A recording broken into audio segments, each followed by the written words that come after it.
ఎండలు చాలా ఎక్కువగా ఉంటాయి. ఇక ఎండవేడి చాలా చాలా పెరిగిపోతుంది. సురేష్ ఇంకా రమేష్ తన చేతుల్లో ఖాళీ గిన్నెలు పట్టుకొని చెరువు ఒడ్డున నిలబడి ఉంటారు. ఇద్దరూ చాలా కంగారుగా కనిపిస్తారు. ఏ చెరువు అయితే మొత్తం ఊరికంతటికీ ఆసరాగా ఉంటుందో ఇప్పుడది పూర్తిగా ఎండిపోయింది. రమేష్ అన్నా, ఇక నేను తట్టుకోలేకపోతున్నాను. చూడు, ఈ చెరువుని ఒక్క చుక్క నీరు కూడా మిగల్లేదు. ఎలా అనిపిస్తుందంటే సూర్యుడు నీళ్లు మొత్తం తాకేసినట్టు. సరిగ్గా చెప్తున్నావు సురేష్. గత 10 సంవత్సరాల్లో ఇంత వేడి ఎప్పుడూ లేదు. వచ్చే కొన్ని రోజుల్లో వర్షం కురవకపోతే మనమందరం అల్లాడిపోతాం. నీళ్ల కోసం ఇప్పుడు 5 మైళ్ల దూరం ఆ పాత బావి దగ్గరికి వెళ్ళాలి. అక్కడ కూడా పెద్ద లైన్ ఉంటుంది. స్నానం చేయడం గురించి మర్చిపో. తాకడానికి కూడా నీళ్లు దొరకడం లేదు. ఇద్దరూ దిగులుగా కనిపిస్తారు. ఆ తర్వాత ఇద్దరూ అక్కడ్నుంచి తిరిగి తమ ఇంటికి బయలుదేరుతారు. ఇంట్లో సునీత వంటగదిలో వంట చేయడానికి ప్రయత్నిస్తూ ఉంటుంది. బయట చాలా వేడిగా ఉంటుంది. వంటగదిలో మరింత ఎక్కువగా వేడి అనిపిస్తుంది. వేడి కారణంగా గిన్నెలు కూడా పగిలిపోయుంటాయి. వాటిల్లో నుంచి నీళ్లు కారుతూ ఉంటాయి. వాటి వల్ల నేలంతా తడిసిపోతుంది. అప్పుడే రమేష్ వంటగదిలోకి వచ్చి పగిలిన పాత్రలను చూస్తాడు. చూడు, ఇది 3వ కుండ ఇవాళ పగిలిపోయింది. ఎంత వేడిగా ఉందంటే కుండలో నీళ్లు కూడా మట్టిని చల్లగా ఉంచలేకపోతోంది. మట్టి ఎండిపోయి పగిలిపోతోంది. ఇది చాలా దారుణం. తాకడానికి నీళ్లు అసలే లేవు. ఇప్పుడు ఈ కుండలు కూడా పగిలిపోతున్నాయి. బయట ఎండలు గోడల్ని ఎండబెట్టేస్తున్నాయి. మధ్యాహ్నమంతా నేను చెమట తుడుచుకోవడమే సరిపోతోంది. ఇంటి లోపల గాలి ఆగిపోయినట్టుంది. పొయ్యి వెలిగించడానికి ధైర్యం చాలట్లేదు. మనం ఈ వేడి గురించి ఏమీ చెయ్యలేమా? మట్టి ఇంకా నీళ్లు ఇవి కలిసున్నప్పుడే చల్లదనం దొరుకుతుంది. కానీ ఈ మట్టి ఎండిపోతే మొత్తం పగిలిపోతుంది. ఇప్పుడు మీరు ఏం ఆలోచిస్తున్నారు? నేను కాస్త పెద్దగా ఆలోచిస్తున్నాను సునీత. రమేష్ నేల మీద ఉన్న నీళ్లను శ్రద్ధగా చూస్తాడు.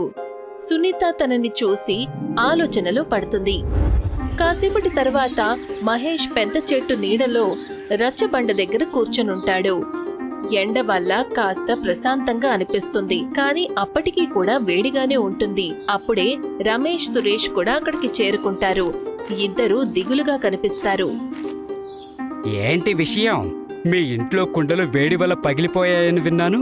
అవును, పరిస్థితి దారుణంగానే ఉంది. అందరి ఇళ్లలో ఇదే పరిస్థితి. వేడి గోడల్లోకి ప్రవేశిస్తోంది. ఇది ప్రకృతి పరిణామం. నేనైతే మధ్యాహ్నం ఇంట్లో నుంచి రావడమే మానేశాను. కానీ ఇంటి లోపల కూడా ప్రశాంతంగా లేదు మహేష్. నేనొక విషయం ఆలోచించాను.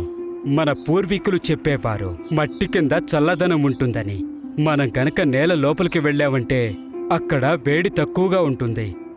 అయితే ఇప్పుడు నువ్వు పాతాళంలో ఉంటావా? రమేష్, వేడి నశాలానికి అంటిందా ఏంటి? లేదు మహేష్, పాతాళం కాదు. నేను మా ఇంట్లో ఒక పెద్ద గొయ్యి తవ్వబోతున్నాను. అక్కడ నీళ్లు నింపుతాను. నేను ఇంటి లోపల ఒక మట్టి స్విమ్మింగ్ పూల్ని తయారు చేస్తాను. మహేష్ తన మాట విని నవ్వుతాడు. అతను తన ఈ ఆలోచనను ఎగతాళి చేస్తాడు. ఇంటి లోపల స్విమ్మింగ్ పూలా? నీకేమైనా పిచ్చి పట్టిందా? ఇల్లంతా తడితడిగా అయిపోతుంది. ఇల్లు కూలిపోతుంది. అయినా అంత నీరు ఎక్కడి నుంచి తీసుకొస్తావు? ఇల్లు కూలిపోకుండా ఎలా కాపాడుకోవాలో నాకు తెలుసు. నీళ్ల కోసం నేను వర్షపు నీళ్లు పట్టే ట్యాంకును ఉపయోగిస్తాను. అందులో కొంత నీళ్లు మిగిలిన్నాయి. వాటిని సరైన చోట ఉపయోగించాలి. మహేష్కి ఇప్పటికీ తన మాటల మీద నమ్మకం లేదు. కానీ సురేష్కి తన ఆలోచన సరైనదేనని అనిపిస్తుంది. రాత్రి సమయం. రమేష్ తన ఇంట్లో చేతుల సహాయంతో గదిలో కొలుచుకుంటూ ఉంటాడు. సునీత తనని చూసి ఆలోచిస్తూ ఉంటుంది. మహేష్ అన్నయ్య చెప్పింది నిజమే. ఇంటి లోపల తవ్వడం సరైనదేనంటారా? ఇంటి గోడలకి క్రాక్లు వచ్చాయి అంటే? సునీత, నేను గోడల దగ్గర తవ్వను. నేను వాకిట్లో మధ్యలో ఒక గొయ్యి తవ్వుతాను. దానిని పాత పద్ధతిలో తయారు చేస్తాను. దానికి మనం బంకమట్టితో లేపనం చేయాలి. కాని దానివల్ల ఏం జరుగుతుంది? మట్టి నీళ్లను పీల్చుకుంటుంది కదా. అదే రహస్యం. మట్టి నీళ్లను పీల్చుకున్నప్పుడు అది చుట్టుపక్కల గాలిని చల్లగా ఉంచుతుంది. కుండ చల్లగా ఉన్నట్టు. అలాగే మన ఇల్లంతా చల్లగా ఉంటుంది. మనం ఆ నీళ్ళల్లో కూర్చోవచ్చు కూడా. తను నేల మీద చాక్తో లైన్లను గీస్తాడు. ఆ తర్వాత ఒక పారను తీసుకొని నేల తవ్వుతూ తన పనిని మొదలు పెడతాడు. మరుసటి రోజు ఉదయం రమేష్ తన పనిని చాలా వరకు పూర్తి చేస్తాడు. తన ఇంటి మధ్యలో ఒక పెద్ద గోతిని తవ్వుతాడు. రమేష్ ఇంకా సునీత ఇద్దరూ ఆ గొయ్యి లోపల నిలబడి ఉంటారు. రమేష్ కింద ఉన్న మట్టిని చేతితో ముట్టుకుని దాని తాపాన్ని అనుభూతి చెందుతాడు. చూడు సునీత, మట్టి కింద ఇప్పటికీ కొంత చల్లదనం ఉంది. పైన ఎండ పైభాగాన్నే వేడెక్కించింది. అవును, నేను అనుభూతి చెందగలుగుతున్నాను.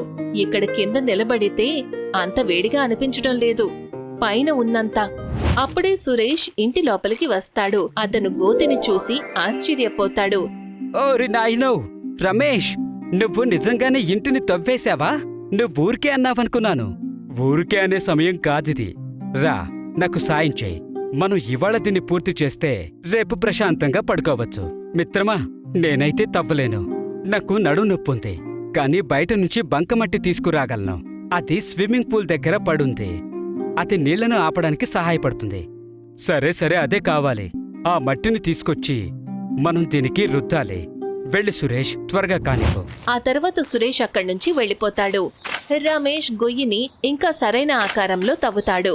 దాని లోపల కూర్చోవడానికి కొంత చోటును కూడా ఏర్పాటు చేస్తాడు. కొంత సమయం తర్వాత సురేష్ కొన్ని మట్టి మూటలు తీసుకొని అక్కడికి వస్తాడు. తనతో పాటు మహేష్ కూడా వస్తాడు. ఇదేనా నీ స్విమ్మింగ్ పూల్? ఇదొక పెద్ద గొయ్యిలా అనిపిస్తోంది. ఇందులో నీళ్లు నింపగానే ఇది బురదగా మారిపోతుంది. లేదు, దీనిపైన బంకమట్టిని రాస్తాను. మట్టి నీళ్లను ఆపుతుంది, కానీ బురదగా మార్చదు. నలుగురు కలిసి పని మొదలు పెడతారు. సురేష్ ఇంకా మహేష్ మట్టిలో నీళ్లు కలిపి దానిని కలుపుతారు.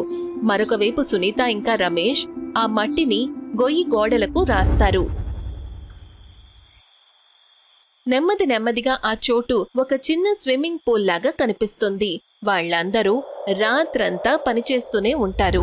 తర్వాత మరుసటి రోజు ఉదయం ఆ చిన్న స్విమ్మింగ్ పూల్ పూర్తిగా తయారైపోతుంది. ఇక మట్టి కూడా ఎండిపోతుంది. రమేష్ ఇంకా సురేష్ బయట ఉన్న వర్షపు నీళ్ల ట్యాంక్ నుండి ఒక పైపును తెచ్చి స్విమ్మింగ్ పూల్లోకి నీళ్లు నింపటం మొదలు పెడతారు. నెమ్మది నెమ్మదిగా స్విమ్మింగ్ పూల్ నీళ్లతో నిండిపోతుంది. నీళ్లు మురికిగా మారవు. అవి రమేష్ చెప్పినట్టు పూర్తిగా స్వచ్ఛంగా ఉంటాయి. చూశారా, నీళ్లు మురికి కాలేదు. బంకమట్టి ఎంత గట్టిగా ఉందంటే నీళ్లు స్వచ్ఛంగా ఉన్నాయి. ఇది అద్భుతంగా ఉంది. నీళ్లు నెమ్మదిగా నిండుతున్నాయి. రమేష్, ఇది నిజంగానే స్విమ్మింగ్ పూల్ లానే ఉంది. ఎప్పుడైతే స్విమ్మింగ్ పూల్ పూర్తిగా నిండిపోతుందో అందరికీ ప్రశాంతంగా అనిపిస్తుంది. ఇంటి లోపల వాతావరణం చాలా చల్లగా అనిపిస్తుంది. సునీత నీళ్లలో చేయి పెట్టి చూస్తుంది. ఈ నీళ్లు చాలా చల్లగా ఉన్నాయి. ఎవరో ఇందులో ఐస్ వేసినట్టు. ఆ తర్వాత రమేష్, సురేష్ ఇంకా మహేష్ ఆ స్విమ్మింగ్ పూల్లోకి దిగుతారు. చల్లని నీళ్లు తగలగానే ముగ్గురికి చాలా ప్రశాంతంగా అనిపిస్తుంది. ఆహా, ఎంత ప్రశాంతంగా ఉంది. నువ్వు స్వర్గాన్ని తయారు చేశావు. బయట అందరూ తల్లడిల్లిపోతున్నారు. మనం ఇక్కడ ఎంజాయ్ చేస్తున్నాం. ఇది మట్టి యొక్క మాయ. గాలి ఈ నీళ్ల మీద నుంచి వెళ్ళినప్పుడు అది చల్లగా మారుతుంది. ఇప్పుడు చూడు, నాకు చెమటలు కూడా రావట్లేదు. నన్ను క్షమించు, నేను నిన్ను ఎగతాళి చేశాను. ఇది నిజంగానే చల్లగా ఉంది. పైగా ఇంటి లోపల వేడి ఏమాత్రం లేదు. అందరూ కూడా ఆ స్విమ్మింగ్ పూల్లో కూర్చుని ప్రశాంతంగా సమయాన్ని గడుపుతారు. సాయంత్రం రమేష్, సురేష్ ఇంకా మహేష్ రచ్చబండకు చేరుకుంటారు. ఇప్పుడు వాళ్లకి వేడి నుండి చాలా ప్రశాంతత లభిస్తుంది. ముగ్గురు ముందు కంటే ఎక్కువ సంతోషంగా కనిపిస్తారు. ఆ తర్వాత వాళ్ళు ఊరి వాళ్లకు కూడా ఈ ఉపాయం గురించి వివరిస్తారు. ఇలా చూడండి, వేడి పెరుగుతోంది. మనం మన పాత పద్ధతిని గుర్తు చేసుకోవాలి. అదే మనల్ని ఈ వేడి నుంచి రక్షిస్తోంది. మనం మన ఆలోచనల్ని మార్చుకుంటే ప్రతి సమస్యను పరిష్కరించుకోవచ్చు. రేపు మా ఇంటికొచ్చి గొయ్యి తవ్వడానికి సాయం చేస్తారా? తప్పకుండా. మనమందరం కలిసి ఊళ్ళో ఉన్న ఇళ్లన్నింటినీ చల్లగా మార్చేద్దాం.